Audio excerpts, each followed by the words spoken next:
amenaçador de Somos Catalanismo que van fer el mes de setembre amb els articles que fan ara, en la qual parlen obertament de la independència com qui parla de qui fa un partit.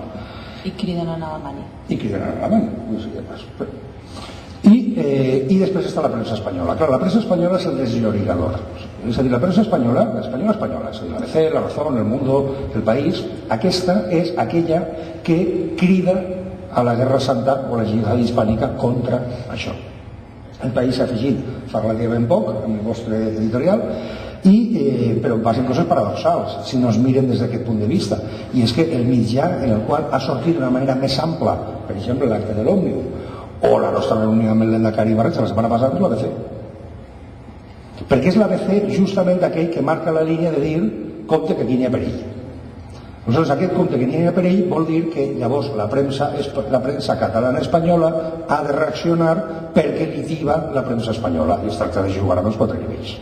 Si mentrestant resulta que des del punt de vista empresarial, polític, governamental, cívic i de plataformes es aconsegueix modificar aquest panorama, doncs jo aprofitaré el panorama tal com estigui modificat. Ara com ara, aquest és el panorama i en aquest panorama juguem. És allò que se diu en castellà, con nuestros bueyes tenemos carar, nos tenemos los bueyes, haramos con ellos. Perquè el que no volem és fer condicions prèvies, és a dir, per arribar a això és necessari, per arribar a la independència primer hem de fer no sé què, no, arribem a la independència amb el que hi ha. Comptant també amb un altre tema, cap estat independent europeu, cap, tenia el sistema comunicatiu a favor. Els mitjans de comunicació sempre, fins al dia anterior a la independència i al referèndum o a la declaració unilateral, segons els casos, tots han estat en contra. De la mateixa manera que els mitjans estaven a favor de Franco. Però després, mira, resulta que passa un miracle i a partir d'aquest moment tots treuen les credencials de que ja des de l'any 40 l'avantguàrdia era antifranquista i que ja en els anys no sé què ja l'avantguàrdia era favorable a la independència. Aquestes coses passen. I no ha estat obstacle per a cap independència europea el fet de tenir els mitjans de comunicació en favor de l'unionisme. Per tant, no és una condició imprescindible. Per tant, no val la pena perdre, com a cercle, insisteixo, no altres instàncies, no val la pena perdre el temps modificant el sistema comunicatiu. I una tercera cosa, perdoni, com que estava... Sí, amb el PP... Sí, jo crec que no, però per una raó. Perquè és clar, amb un PP governant sempre n'hi ha aquesta qüestió de si no governessin els del PP les coses serien possibles, llavors avançaríem, etc. Per tant, és molt millor que n'hi hagi el govern teòricament més favorable per Catalunya, justament perquè es vegi que el govern més favorable per Catalunya és solament de boquilla. Perquè en canvi si hi hagués un PP sí que s'hagués dit és a dir, la campanya de fa 3 anys i mig, aquella de si guanya Zapatero guanya Catalunya, ara no és possible. Ara no és possible que la gent estaria a terra de riure veient aquests cartells. Mentre que en canvi si hagués governat el PP sí que seria possible aquella campanya com va ser fa 3 anys i mig. En aquest sentit és millor per Catalunya que n'hi hagi a banda d'altres coses, és a dir, el PP i el PSOE des del punt de vista nacional, perquè són espanyols i per tant han de defensar els interessos de la seva nació, cosa normal, lògica, i que per altra banda no sé per què s'escandalitzen que els espanyols defensin els interessos d'Espanya. Normal, és el que han de fer. Però hi ha moltes diferències en molts altres camps, també en aquest. També en aquest vull dir que n'hi ha una agressivitat d'actuació per part del PP que no existeix al mateix nivell per part del PSOE.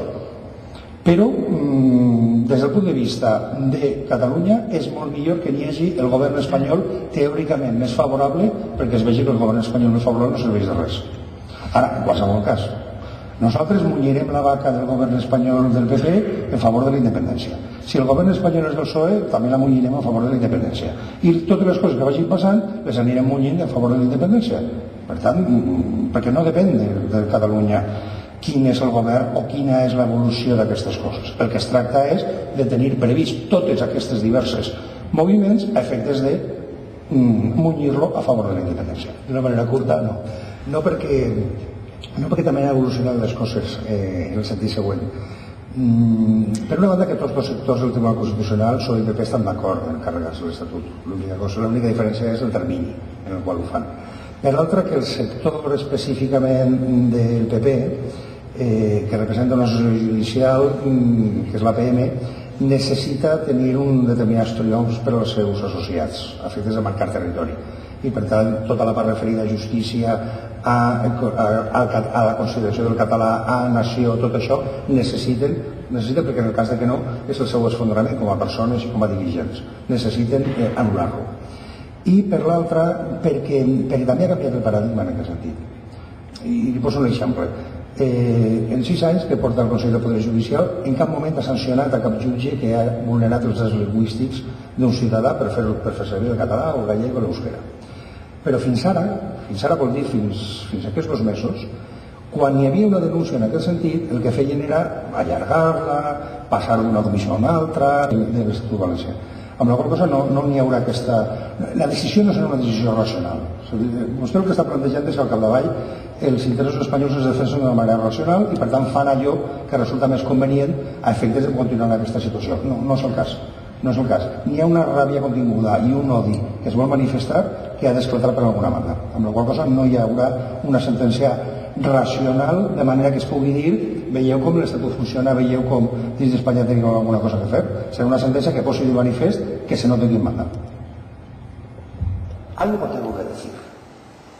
Desde el moment en què no es tracta d'una situació bilateral i de reconeixement de bilateralitat, part espanyola, part catalana, sinó de totalitat que té un component, és a dir, Espanya és un tot, Catalunya és una part, l'interès espanyol és l'interès general, l'interès català és l'interès particular, des del moment que es plantegen aquests termes no poden admetre un debat ni poden admetre una situació en la qual n'hi hagi un referèndum, encara que sigui per perdre.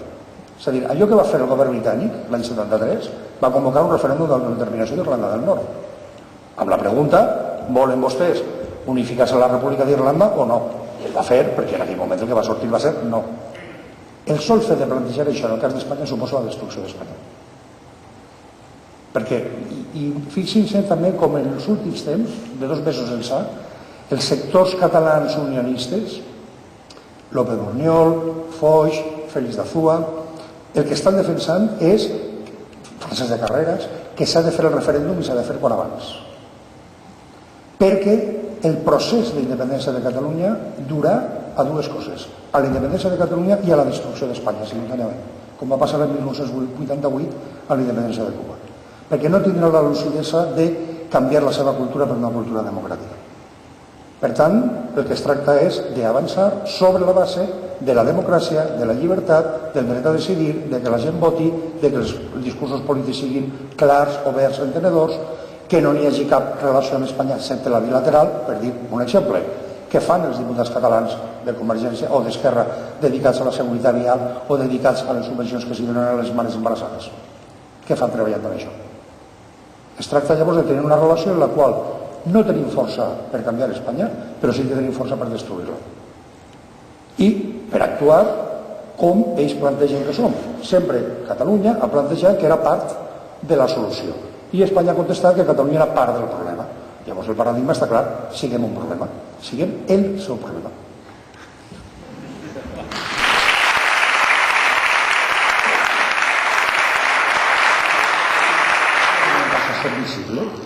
Si no, és allò, aquella resposta. No, això és un problema intern i ja s'aclariran vostès amb el seu estat.